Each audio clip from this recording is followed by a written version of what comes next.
Assalamualaikum warahmatullahi wabarakatuh. Bismillahirrahmanirrahim. Alhamdulillahilladzi anjalas sakinata fi qulubil mu'minin liyazdadu imanama imanihim amma ba'du.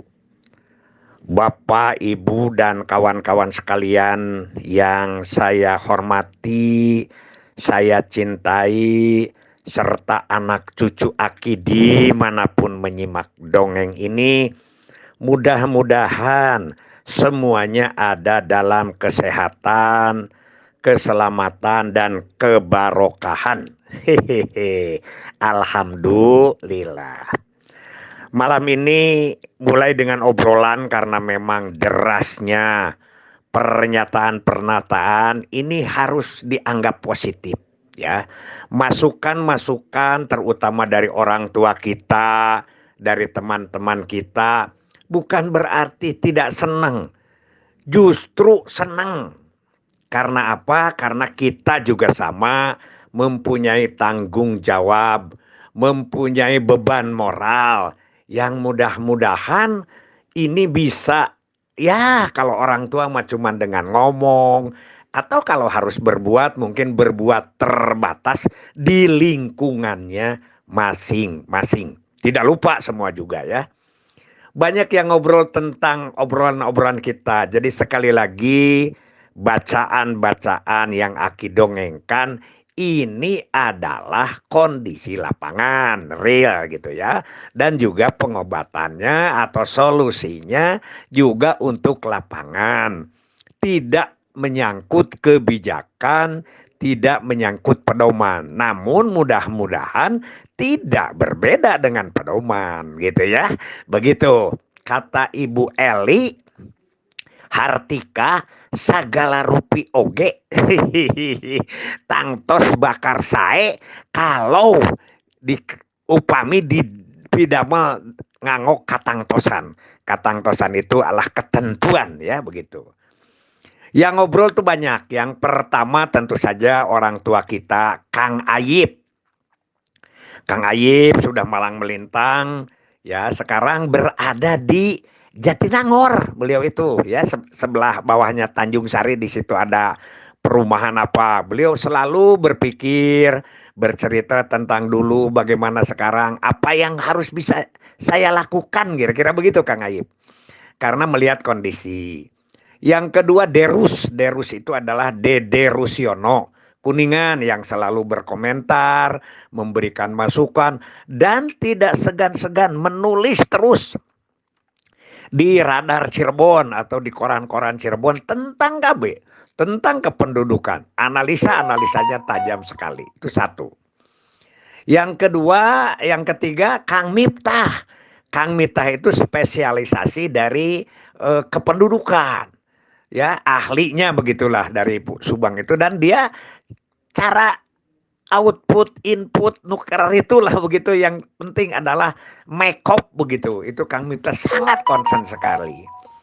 Kemudian ada Aki nyebut Profesor Yusar ya, Pak Muhammad di Bogor. Beliau adalah malang melintang di kita di Aceh menjadi Widya Iswara.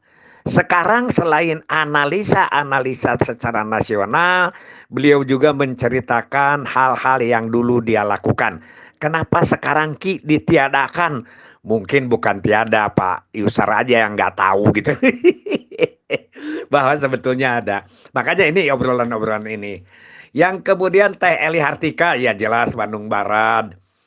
Tidak kalah pentingnya setiap pagi memberikan komentar adalah Ustadz Imam, yaitu dari Bogor ya. Sekarang beliau malang melintang di beberapa organisasi, selain ketua Juken, juga ketua pensiunan tuh apa itu ya. Ya, terus lagi sekretaris itu, sekretaris ini, memang luar biasa Kang Iman ini. Tiap pagi ngajak kita bertahajud, kajian-kajian Islam yang luar biasa. Ada juga Kang Teng, Kang Tatang Tarsadi begitu ya. Tateng Tarsadi, Tatang Tarsadi, Teteng Tarsadi. Ya, ini adalah Ade Aki di Sumedang.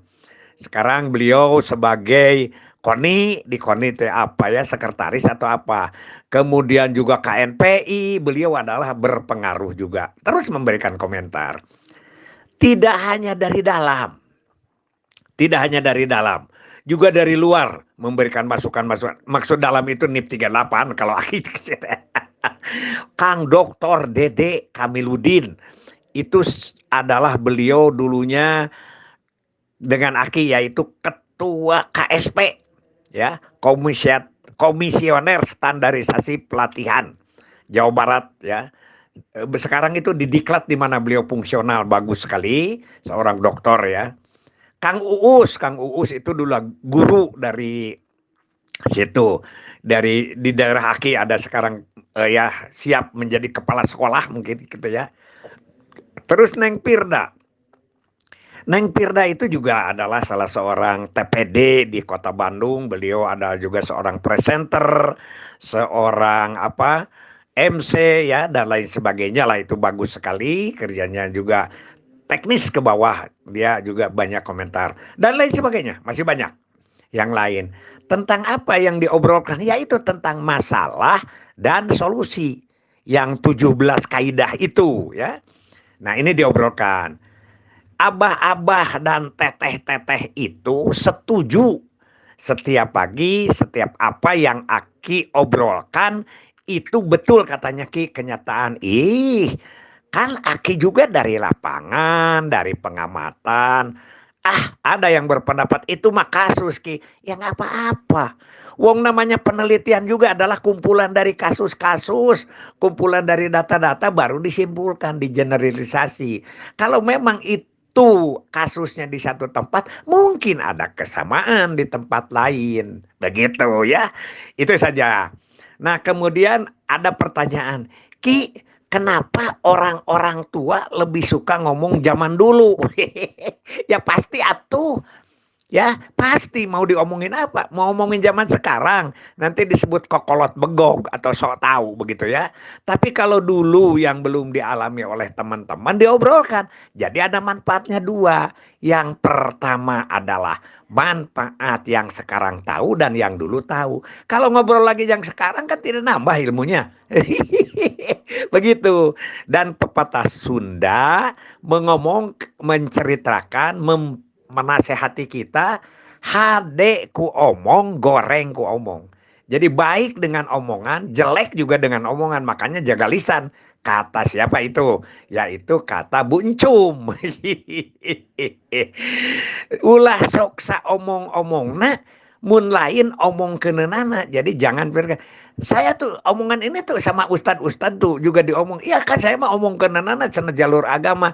Iya, tapi sekalian lah. Dasarnya agama pakai penjabaran dari agama. Saya, Aki, CS gitu, ngomongnya dari agama harus pakai dasar agama. Begitu. Jadi yang agama dicontohkan dari agama, yang dari agama pakai dasar agama. Itu akan menjadi ilmu amaliyah dan amal ilmiah. Begitu ya. Nah, ini salah satu juga ada pertanyaan. Apa bedanya Bareto jeung baheula? Ini udah sering diceritakan oleh Aki. Salah satu kumpulan atau perkumpulan budaya jalur Aki mengatakan Bareto itu yang dialami, baheula yang tidak dialami. Jadi orang ngomong Bareto dan baheula berbeda. Berbeda saya ngomong Bareto dengan teman-teman yang sekarang di TPD. Itu adalah namanya apa? Beda. Bisa baheula begitu. Aki sampai tahun 51, katakanlah tahun 60-an lah begitu. Itu Aki masih nyebut Bareto karena kealami. Tapi kalau 40 Aki nyebut baheula. Tapi kalau baheula ada batasannya sampai 2 generasi yaitu 100 tahun. Dulu kan satu generasinya disebut 50 tahun, sekarang mah enggak. IPM-nya sudah naik. Nah, ini salah satu solusi masalah yang disampaikan oleh kakak kita ya, yaitu Kang Ayib. Enggak, jangan di itu. Masalah nanti solusinya gimana?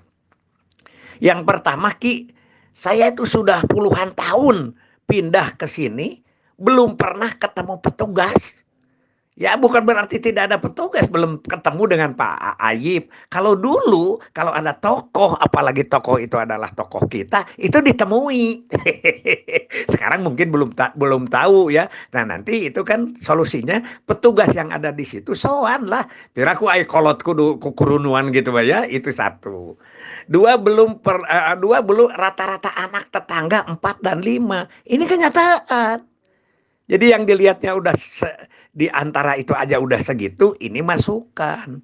Kemana? Karena terus terang aja bahwa kampanye anak 2 itu kita sekarang sudah mulai melumer setelah dihantam juga oleh orang-orang.